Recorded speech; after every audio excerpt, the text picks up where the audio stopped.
What's going on, podcasters? Welcome back to another exciting episode of Branding Banter, your promotional podcast where you can get all the nerdy news you need to know about. My name is Jeff Franklin, National Accounts Manager with Headwear USA. And I'm the Director of Sales over at Performa, Meg Gerber. Oh, that's your name. Sweet. Cool. Here we go. At Performa. I figured they already know my name, but then I forgot to say it, so here we are. I'm Sarah Goshgarian Unruh, National Sales Manager over at Stalls. Is this where I go? This is where you go. We are joined by a special guest today. Let's go. JQ. What's up, guys? Jenna Caranta, JQ, Director of Sales at HPG for Sales Development and Training. Super happy to be here. This is awesome. Thanks for joining us. Thanks for asking me. Are you kidding me? When I saw Meg's email, I was like, yeah. We can hang out and talk about sales. Favorite thing. Very cool. So we've got a special episode today. We're going to talk about selling more to existing customers or growing your current business. Something that some people kind of struggle with, but we want to launch into that. But of course, Jenna, before we go into the topic, do you want to give people like a brief overview of yourself, or maybe what your role in the industry has been for the last however long? I would. Last time we had her on, it was to specs get checked, right? That's what we talked about. Yeah. So crazy. Yeah. Thanks, Jeff. Good idea. So I've been in the industry for 15 years. I was blessed to start my career with Alpha Broder for 11 years and just became deadly in the field with apparel and understanding the landscape. And I decided to jump to the distributor side in 2020 and 2021 and did really well. Very grateful to say that. And I just started documenting everything that I was doing to write millions of dollars at rapid speed with a really high margin. And I just decided to turn that into a sales academy for distributors. So I got certified as a sales coach, as a business coach. I got some branding certifications. I got recertified in my kettlebell certifications. I'm a cancer exercise specialist. I have a strength and conditioning coach certification, mobility, certified mental health. And I've just rolled all of that in, and I've created my own lifestyle called Field Sales Method. And it's a sales method that's also, again, a lifestyle. So I've put together a 6-week tactical sales academy for the industry. Drastically different, Sarah, than when you saw it. And I'm teaching things, Jeff, like basic negotiation, persuasive communication tactics, my own sales method, recovery maneuvers. When you lose something, what do you do? And confidence. I'm boosting confidence every week. And so my journey has taken me from supplier to distributor, back to the supplier side, where I get to support the other directors leading the HPG team and coach the industry. So yeah, pretty cool. Well, see, that's why you keep your name simple on here as just JQ HPG, because there's way too many certifications and all the qualifications to list out. They cap your characters here for your banner. Yeah, simple. We all try to boast what little bit of skills that we have. The real heroes in the industry just keep it simple. So JQ, I love it. All about it.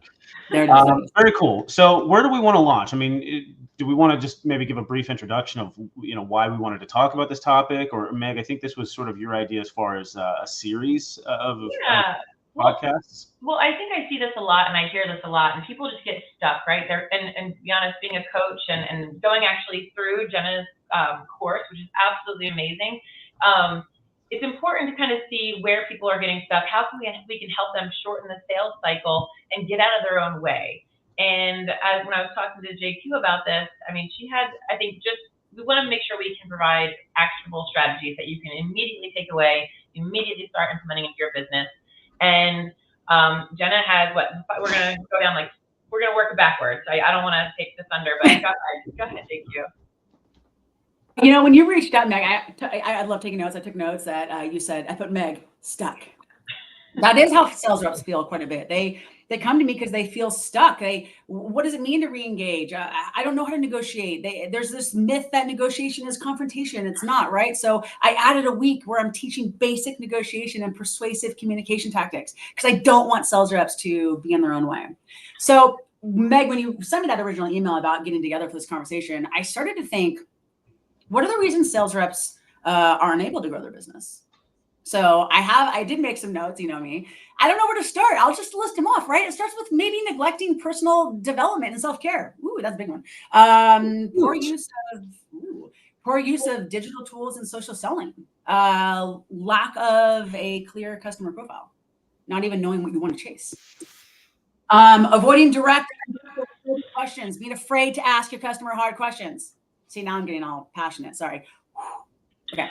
And then relying too much on just like passive selling, like customer service. Like there's just a lot of lazy sales reps out there. It's my biggest pet peeve, which is why I created a tactical sales academy. There's no excuses. Meg, you've been through it. 2-minute prospecting exercise. When a sales rep says to me, I don't have time to prospect. What? What? Can I say to something going in? I think it was your third bullet point that you had stated. As a supplier, when I go in and I ask distributors, it's one of the questions I always like to, because for us, and Jeff, you can speak to this as well, and Meg, from your previous years, one of the things I always like to ask is like, what are your primary vertical markets that you focus on? And it's so interesting to me of the number of people who are like, we just service everybody. And I think that's so interesting of your point of like identifying who your customer profile is. Like, who really is it that you are looking to grow from a business perspective? Sarah, your point, when sales reps do not visualize or define their ideal customer, it's literally impossible for us as reps to align our actions. Yes. You're just shooting arrows in the dark. For sure. I'm like, I say it all the time now. From the hip. Yeah, and let's dig into each one of these, I think, just a little bit more, because I think we just ran over them, but I want to give a little bit of let's talk about it. I think it's really important, especially since our pre-conversation was talking about how we're treating our bodies. So number one, let's dig into that first, because it's all about, self-care and the whole mental aspect of it as well. So go ahead, JQ. I just want to say, listen, for sales reps, guys, growth, it starts with us showing up as our best self.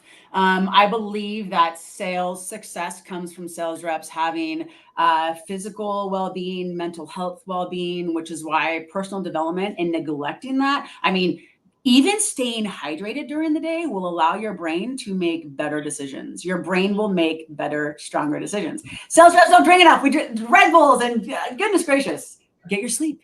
Just don't neglect self-care. You're only in your own way. Your brain needs that to make good decisions in the field at rapid speed. So that's for me. It's just you and I, we always kind of tag each other and tag team because we're both big on that. I know Jeff, he takes good care of himself as well. See him in the gym. I know he's getting his work on too. So, and I've been for the last year, and I don't know. Well, we'll just say like the last 15 months. When my wife had kids, that basically took over our lives, and we completely stopped going to the gym. And we took like a 7-year hiatus. We blamed it on the COVID-19, the 19 pounds that we gained. But no, it was probably more like the COVID 30. So ultimately, we had to, and I'm so glad. It was so hard to I can't work out in the evenings. So I have to work out in the morning, and I think that's one of the reasons why I put it off so long. Because there's nothing worse than rolling out of your bed at 4:30 in the morning when it's cold outside, and you're nice and warm, and laying beside your beautiful wife. It's a very difficult thing to do. But after I did it for about a week or two, I'll say 2 weeks, I actually really enjoyed it. Because I felt like I accomplished so much more before most other people even wake up. Yes. Then, so 100%. Yeah. I love that. Brain thinking time is what I call it. It's like my me time. And it's workouts, but it's also, to your point, like the simple things, right? Like hydrating and just how you fuel your body, because it fuels your brain. And so it helps performance. Better performance all overall. And I always tell people, I'm like, my best self is before probably 2 p.m. in the day. And then it just starts to, it's not that it's not my best after 2, but it's just not my greatest. How's that? And so, but it's all how it's okay. To your point, Sarah, think about the fatigue. Think about the resilience that sales reps lack. Think about what just taking care of ourselves. What can that do for our sales performance? It's wild. I know. Okay. So point 2. Point 2. Did I mention lack of customer profile, or was it the digital? It was the digital tools. Man. All right. I'm just going to say it. Sales reps who don't adopt social selling, you're just leaving money on the table. You're missing an entire network. You're just missing an entire network of people, And so I think for sales reps that are truly looking to expand their relationships, use social selling. That's what it was designed to do. That's why LinkedIn was here. Where do you tell people, Jenna, to start from a social platform? Do you tell them LinkedIn? Do you tell them Facebook, Instagram? Like, where do they turn to first if they're new to it? Sure. LinkedIn is my favorite. I believe there's 6 reasons LinkedIn's here. Number 1, free information, share information. You're connecting with existing relationships, former clients. You're probably scaling existing relationships. And I forget the 6. It'll come back to me. But at the end of the day, I leverage LinkedIn. Number 1, optimize your profile. That's step number 1. Optimize your profile. Get your profile together. If your profile can evoke your prospects' emotions, you'll already have the upper hand. Get your profile together. So Sarah, step number 1, do not do anything on LinkedIn until your bio is dialed in. Yeah. Let your personality shine through. Share your achievements. It's a persuasive tactic. That's why they gave it to us. Use it. Step number 1. Step number 2, figure out who your ideal customer is and then make a move. I'll give you an example. When I learned my ideal customer was automotive, I just started connecting with people at my ideal customer. It was Valvoline. And I sent one message. I said, I'm looking to connect with other marketing professionals in the automotive industry. And I sent that to maybe 10 people. I got responses and they were our biggest customer, millions and millions of dollars. I just was upfront. I was completely transparent. This is all I want from you. And then at that point, Sarah, step 3 for me is just, I would ask people to earn time on their calendar. And the way that I was wording that is if I was connecting with HR or marketing or even event planning or field safety, I would run a quick needs assessment. What are problems in that industry? And I'd bring that up in the message. Hey, I have some fresh ideas. I know that automotive is dealing with X, Y, and Z. I can solve that problem. Can I please earn time on your calendar? It's 3 steps. Get your shit together, optimize your profile, find your right target, send the right message. Don't ask low commitment. I'm not asking for anything. I'm just saying I want to connect with you. I'm not asking you out. Don't click a link. Don't book a meeting with me. Step 3 is I'm going to call out a pain point I know you have, and I'm going to ask to earn time on your calendar because I can solve it. That's it. Love it. I don't know if this is your number 6 one or not, but it's like expansion of your own network, right? Because there it is. Point is that you utilized automotive, right? And so that person knows somebody else in the automotive industry, knows somebody else in the automotive industry, and it instantly expands your network there whenever you focus on whatever that vertical is that like I can grow this. I'm going to crush this. So I love that. That's it. LinkedIn should be used to your point. That is number 6. Expand your network. Because if you've landed a customer, why not just go start connecting, expand. That's what LinkedIn is there for. So for me, it's a 3-step process. Make sure your bio is dialed in and you are presenting yourself how you want to present yourself. Find the right targets and then send the right compelling message that is not going to waste their time. I love it. Can we back up just a quick second? Because I wanted you to, if you can, elaborate on how you were identifying their pain points based on what your relationship you have on LinkedIn. Great question, Jeff. In fact, this is part of my workshop, Meg, that I'm teaching in Vegas. Is I'm going to teach sales reps, and we did this in field training, Meg. Jeff, I coach folks how to run a needs assessment on their customer. So with any customer you have right now, could be construction. Anyone can go to Google. Problems for construction workers, pain points in the construction industry. Go shopping for problems. I can tell you what they are: getting women, safety, mental health, loneliness, depression, obesity. We can solve those problems with promo. You can go back and say, hey, go ahead, Sarah. No, go ahead, Jenna. Well, you can solve that problem, Jeff, right? I can go back to Valvoline and say, hey, I know that automotive is having a hard time getting females and I have an idea. Let's get women in women's polo shirts. Let's revamp the online store. Real life story for me. I moved all of the men's polos out, replaced them with all women's polos. Just by saying, Quinn, I know you're dealing with that problem. How'd you know? I don't know. Google told me, but it's all there. It's research, Jeff. It's discovery. Sorry, go ahead. Now we can tie that to AI, right? So I'm going to tag team off of our episode that we just aired and utilizing AI. And this is ways in which you can utilize AI and leverage it from customer profiling, finding, to your point, what are those pain points? And so like Google's grown, and now you have AI tools that are collecting a lot of that data for you that then you can use to your advantage. And it helps you I would say identify quicker from a connection standpoint. So rapid. And then Jeff, what I'm doing is I'm shopping for problems I can solve with promo, and I'm aligning that for my distributor sales reps. I'm saying, hey guys, here's what construction, landscape, and trucking is dealing with. I would go wellness, I'd go this, I'd go this.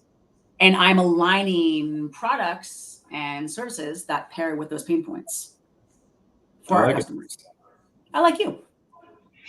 All right. Number 3 was a customer, identifying your customer profile. Woo! That's a hot button for me. Yeah. Yeah. I have a whole week on that. I have a whole dream client manifestation exercise that is going to force a sales rep to think about all the things they should care about to grow the relationship over time. Meg's seen it. It's awesome. But yeah, lack of a clear customer profile. You're just shooting arrows in the dark. Let's talk about it.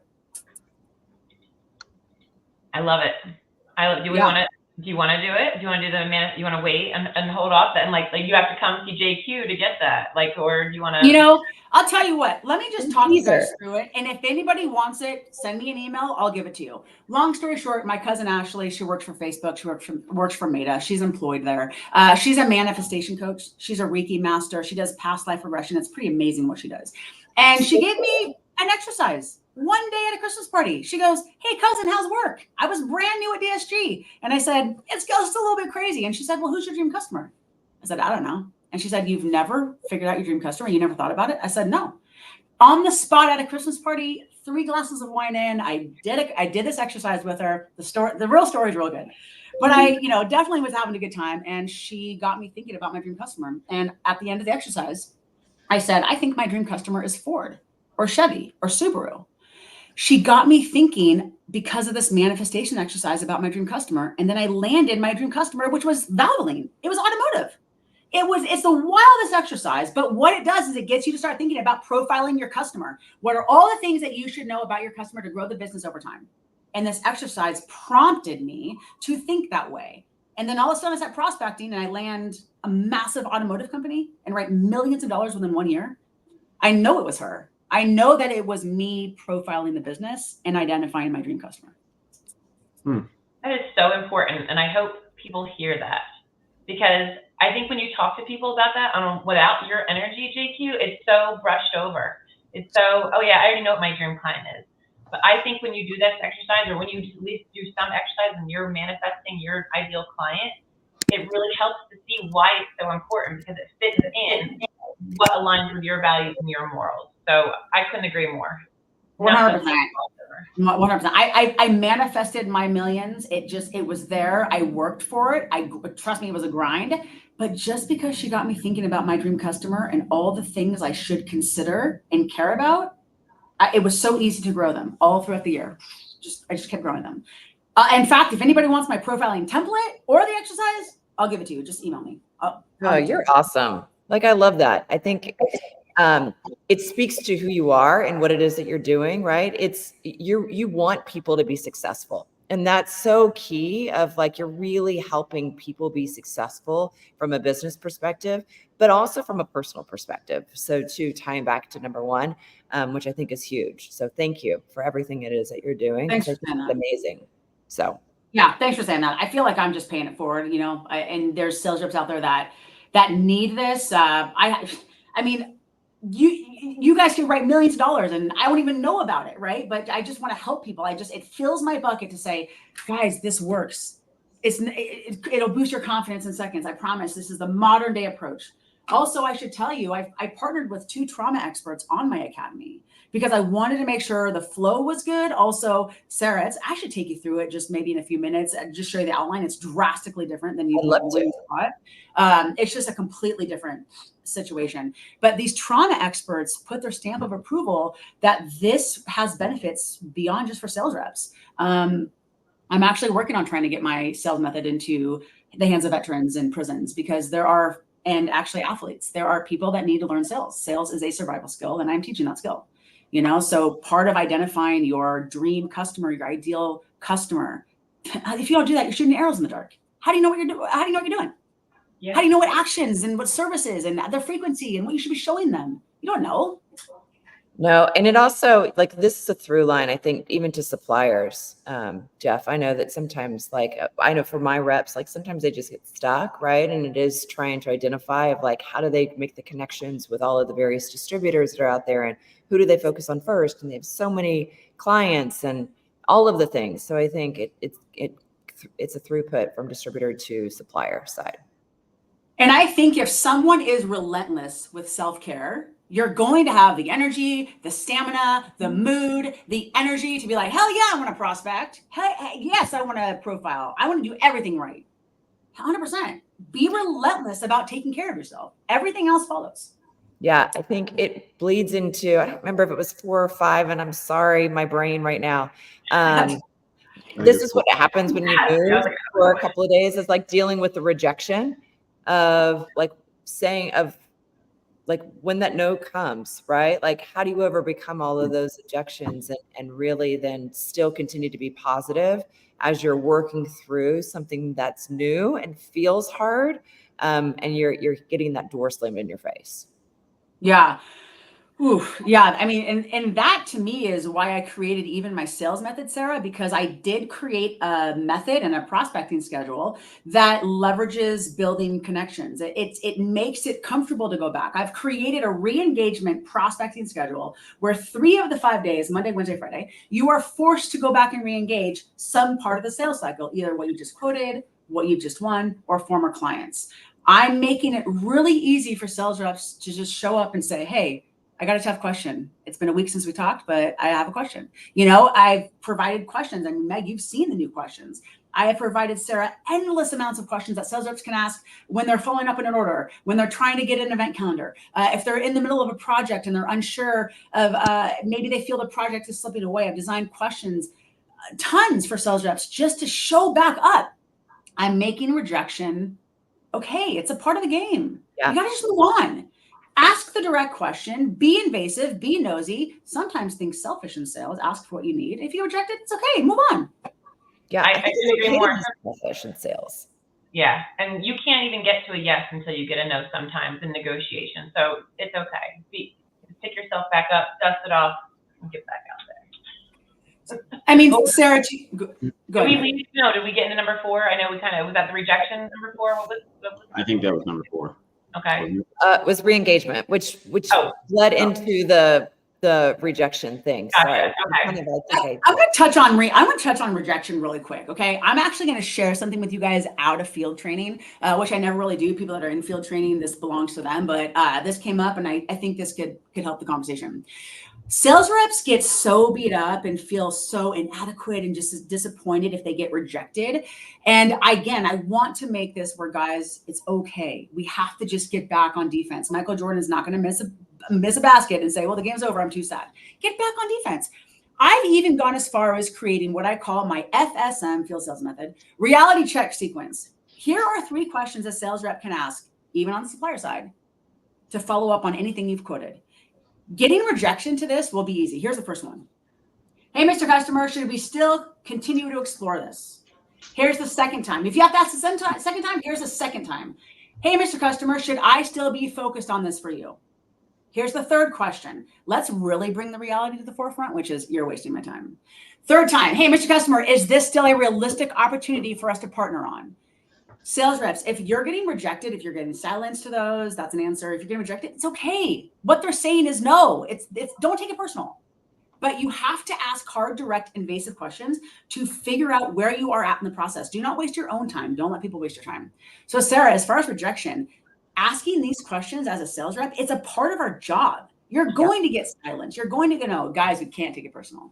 Just ask the questions to get yourself out of it. No, I love it. And I think women tend to deal with this, like that piece is much harder a lot of times, I will say, for female sales reps. And I think it's that directness that a lot of people fear of that we're taking away from our softness and our approach. And so I think women, it's really, really hard. It's much harder for them to be super direct whenever it comes to it. But it to your point, like, you have goals, right, that you're trying to reach, and you have to be direct sometimes in order for you to be able to move that needle much faster. I mean, no one, yeah. I mean, Sarah, no one's going to get married without asking that person, are you a criminal? Do you have debt? And have that, you're not going to ever commit without having hard questions. Well, maybe, you know. Well, you shouldn't. Why are sales reps jumping into relationships without having hard, direct questions? Ask your customers, how often do you want to see me? How do you share the information? Once I give you the deck, how do you share that with your team to make decisions? How do you guys decide this? Ask all the tough questions. Profile the business so you understand how you can even sell to these people. I mean, so many key nuggets there. Like, I'm like, it's just the questioning. I don't think people ask enough questions. All right. I know. There's like one more I want to share with you guys that I just like, this is wild. And I coached this in negotiating week 6. This question is magic. If you are in the middle of a project and you feel like something's slipping away, again, I'm just making this easy for sales reps. Guys, just ask the question. Here's a question that you will ask. This will offer an opportunity to reinforce you as a trusted advisor and make sure that nothing's going on behind your back in the project. What additional support or resources do you need from me to make sure that this project stays on track? Also, any concerns that have come up internally that I don't know about? Just ask that, guys. Ask that in the middle of a project.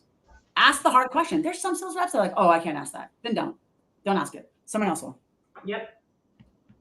I think those are great questions to re-engage because you're confronting the problem, if there's a problem, head on. You're being transparent about it, and you're offering an opportunity to come up with a solution together if there's anything ongoing. So I think it's fabulous. I just dropped all 4 of them in the chat. Actually, I call these my field commitment check-in questions.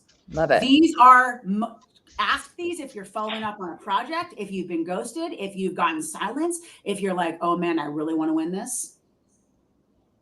I think the other thing, like internally for me, whenever you don't really say it out loud, but really like you're also saying like your time is valuable. Yep.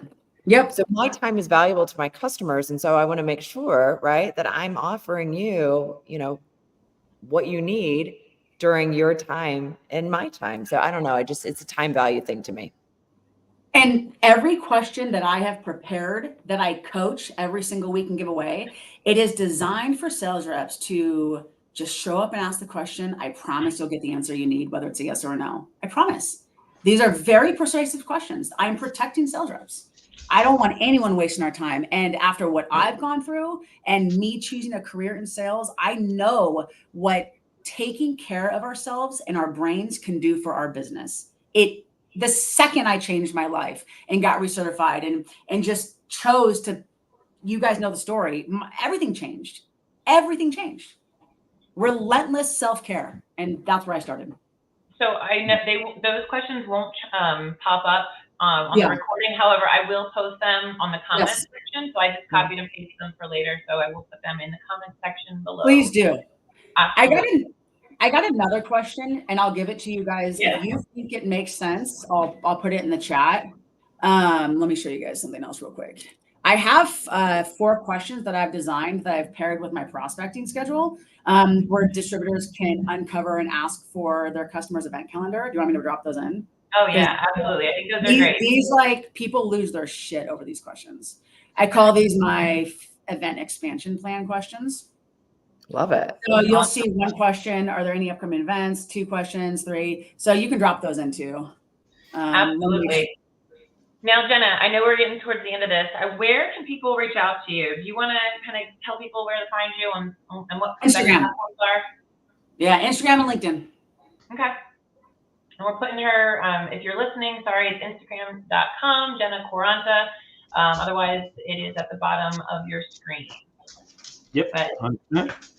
Anything else to cover before we wrap this one up? Oh my gosh, we could do a whole nother episode on 5 more. else. Like, sure. I feel like we could go on for like an hour at least. So Thank you, JQ, so much for your time.